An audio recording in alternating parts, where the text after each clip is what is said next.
Peut-on vraiment s'aimer sans embrasser sa part d'ombre?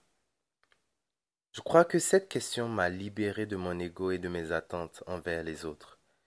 On agit souvent comme on nous a appris à être, jusqu'à ce qu'on commence à se déconstruire et à accepter d'être meilleur. Il faut affronter la déception et la douleur pour devenir pleinement soi-même et vivre sur sa propre fréquence.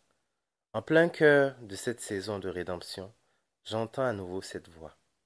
Mais cette fois, je vais suivre le son jusqu'à la caverne, faire la paix avec cet ancien moi que je fuyais, ce chemin que j'avais honte de retraverser. Il est enfin temps d'embrasser ma nouvelle version, mon nouveau voyage. J'ai pris le temps de disparaître pour une fois, de ne plus être le héros. Je me suis recentré sur moi-même et j'ai pu entendre le vent, sentir la brise, même mes cellules ne m'échappaient pas. Tant de jours passés dans cette pièce, à chanter mon vécu, à me permettre de grandir et à laisser derrière moi cette boîte de Pandore que j'ai moi-même ouverte, malgré la formelle interdiction de le faire. Un jour, je reviendrai ici pour contempler les fleurs, danser dans ce jardin où j'ai planté mes anciens mois, des arbres nourris de mes larmes, nés de mon désespoir et de mon cœur solitaire. Je ne voulais pas faire demi-tour, même si la route que j'avais prise m'éloignait de moi-même. Revivre, c'était affronter la déception, la honte, c'était faire la marche de la honte, me rappeler combien j'avais eu tort, combien j'avais mal choisi, combien de fois j'avais menti, revenir sans masque, debout, fier, malgré les jugements. Je ne vais plus avoir honte de moi, je vais me tenir droit pour moi. Cette année, mon objectif était d'être pleinement moi, de ne plus grimacer à chaque mot que je prononce, d'embrasser ma voix, mon ton, mon visage, mes cheveux qui poussent doucement, mon cœur, mes oreilles, ma gorge, mon histoire, tout ce qui me constitue.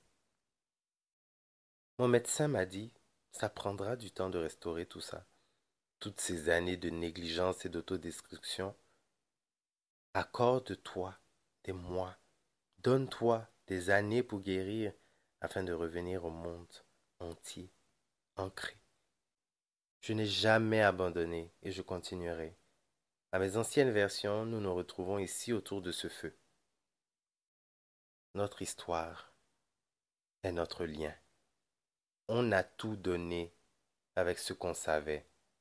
Aujourd'hui, il est temps de grandir et de muer, de dédevenir ce qu'on croyait être pour enfin devenir ce qu'on est. Je suis si fier de chacune de vous.